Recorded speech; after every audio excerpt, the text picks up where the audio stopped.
এতটা চুপচাপ কেন বিজেপি? আমরা 2021-এর বিধানসভা ভোটের আগে দেখেছিলাম যে 2-2.5 মাস বাকি আছে নির্বাচনের, তাও হয়তো নেই ক্যালেন্ডারের খাতায় কলমে ধরতে গেলে। এই সময় কিন্তু অনেকটা তৎপরতা 2021-এ দেখা গিয়েছিল। এবার কি কোথাও গিয়ে একটু নিষ্প্রভ আপনারা? বিজেপি কি কোথাও একটু হাল ছেড়ে বসে আছে? আপনার কথার সঙ্গে আমি সম্পূর্ণভাবে দ্বিমত, কঠিনভাবে দ্বিমত। হ্যাঁ, যে আপনি যেটা বললেন এটা আপনার এডিটোরিয়াল পলিসি হতে পারে।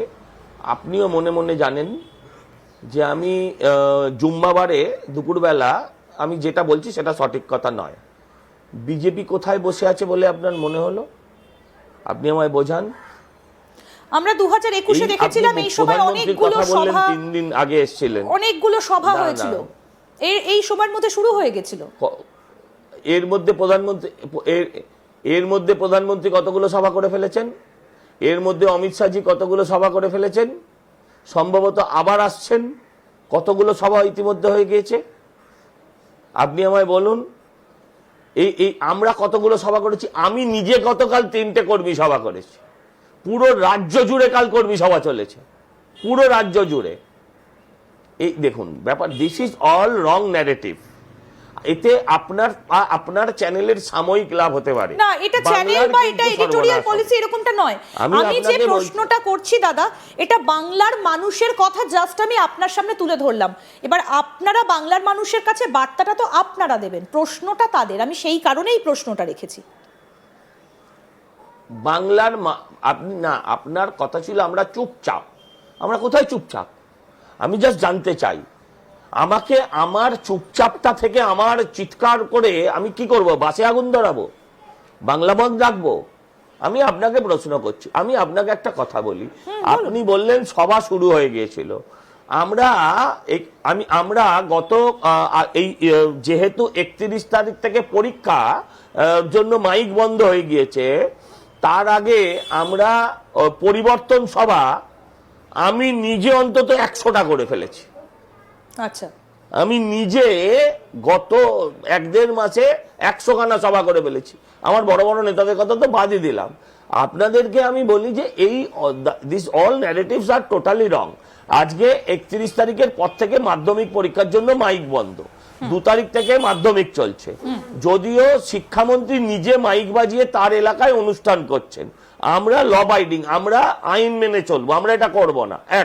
এর মানে এই নয় যে আমরা কেউ চুপ আছি, আর 2 হচ্ছে লক্ষ্মী ভান্ডার 21 সালে ঘোষণা হয়েছিল, 24 সালে 500 থেকে 1000 হয়েছিল। আমি আপনাকে বলি 21 সালে আমরা সবকিছু ঘোষণার পরও 77টা সিট পেয়েছিলাম, 3 থেকে 1 জাম্প। ভারতবর্ষের ইতিহাসে কোনো রাজনৈতিক দল এত বড় জাম্প মারতে পারিনি। 2, আমরা 24 সালে সিট কম পেয়েছিলাম, 2,33,00,000 ভোট পেয়েছিলাম, যখন 500 থেকে 1000 টাকা লক্ষ্মী ভান্ডার মানুষের ঘরে ঢুকে গিয়েছিল। মানুষ বুঝতে শিখেছে। স্মার্ট মোবাইল সবাইকে স্মার্ট না করলেও হ্যাঁ বেশিরভাগ ভোটারকে স্মার্ট করেছে, যে তারা বুঝতে শিখেছে যে এটা দিয়ে আমার জীবন চলবে না। আজকে আপনি বলুন যে ওই এদের হাতে, আপনার আশা দিদিদের হাতে, হ্যাঁ উনি তো সরকারি কর্মচারীদের কুকুর টুকুর এসব বলেন, ওই কুকুরের মুখে বিস্কুট ছুঁড়ে দেওয়ার মতন 1000 টাকা ছুঁড়ে দিল, আপনি কি মনে করবেন তারা ওটা নিয়ে নৃত্য করবে? হ্যাঁ, তারা 5000 টাকার নিচে যারা পায় তাদের 1000 টাকা দেওয়া আর 2000 টাকা দেওয়ার মধ্যে তফাৎ কি আছে? আপনি আমাকে বুঝিয়ে বলুন। কিন্তু দাদা, একজন মহিলার হাতে মাসের শেষে 1500 টাকা পায়, একজন মহিলার কাছে যে একেবারে হাউস ওয়াইফ, তার কাছে মাসের শেষে আপনি তাহলে চাকরি করছেন কেন? আপনি তাহলে চাকরি করছেন কেন? আমি তো হাউস ওয়াইফ কথাটা উল্লেখ করে বললাম, তাদের কথাই বললাম। ওয়াইফ ছাড়াও, যাদের ওয়াইফ নয়, যারা একেবারে কাজ করেন না, চাকরি করেন না, ওয়াইফ কখন তাদের কাছে মাসের শেষে 1500 টাকা আসাটাও তো একটা টাকা। ওয়ার্কিং ওয়াইফ, আপনি যেটা করছেন সেটা সমাজের সর্বনাশ। আমাকে একটু বলতেও দিন, হাউস ওয়াইফ ওয়ার্কিং ওয়াইফ হয়ে যাচ্ছে কেন? হাউস ওয়াইফ ওয়ার্কিং ওয়াইফ হবে কেন যদি বাড়িতে বসে কাজ 1500 টাকায় তার সংসার চলে যায়? কথাটা সোজা, কথাটা পরিষ্কার। আপনার অসুবিধা হতে পারে। আপনি জানেন 1,500 টাকায় একটা হোটেলে হ্যাঁ দুজন ভালো করে খাওয়া যাবে না। আমি 5 তারা হোটেলের কথা বলছি না। হ্যাঁ 1 কিলো পাঁঠার মাংসের দাম 1,000 টাকা। হ্যাঁ খারাপ ভাবে নেবেন না, খারাপ ভাবে নেবেন না। আমরা বলছি, আমরা প্রচার করি না। আমরা আপনার পরিবারে কতজন থাকে? 5 জন 6 জন থাকে। আমরা 5 কিলো করে ভারত সরকার রেশন দেয়। হ্যাঁ 5 জনের পরিবার যদি 5 কিলো রেশন হয়, 5 কিলো চাল হয়, 5 × 25 কিলো চাল যদি 50 টাকা কিলো হয়, তাহলে 1250 টাকা দেয়। কোনোদিন প্রচার করে বলিনি। যারা মোদিকে সকাল থেকে দাঁত নামে যে গাল দেয় তাদের এক মিনিট তাদের বুকের ভেতরে না রক্তে মোদির ভ্যাকসিন ঘুরছে। আমরা বলিনি, নয়তো 4 বছরের বাৎসরিক হয়ে যেত, সন্ধ্যেবেলা বৌদি ধূপ ধুনো দেখাতো ওদের। এগুলো ভাবতে হবে। দিস ইজ অল মানে এগুলো আপনাদের যে ন্যারেটিভ, এই ন্যারেটিভ সমাজকে ভালো দিশা দেখাবে না। একদম না, এটা আমাদের ন্যারেটিভ নয় সজলদা। আমরা তো সেই কথাটাই আপনাকে বলছি যে আপনাদের কথাটা পৌঁছানোর আগে তো ভাতার টাকাটা আগে পৌঁছে যাচ্ছে, আপনারা সেটাকে বন্ধ করে আপনাদের ন্যারেটিভটা পৌঁছে দিতে পারছেন কতটা, আমি সেইটা আপনার কাছে জানতে চাইছি।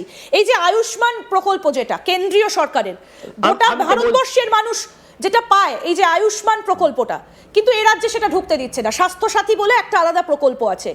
আমার প্রশ্ন সেখানেই দাদা, এই যে এত বড় একটা সেন্ট্রাল গভর্নমেন্টের প্রকল্প, কেন বাংলার মানুষ সেটা থেকে বঞ্চিত হবে?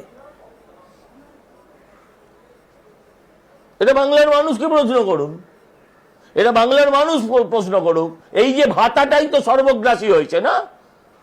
এই তো আপনি বলছেন ভাতা পেলে আর কিছু দিতে হবে না। যে গাঁজাখোর, যে হেরোইন খোর, তাকে ভাত চাইবে না, সে সময় মতো শুধু হেরোইনটাই চাইবে।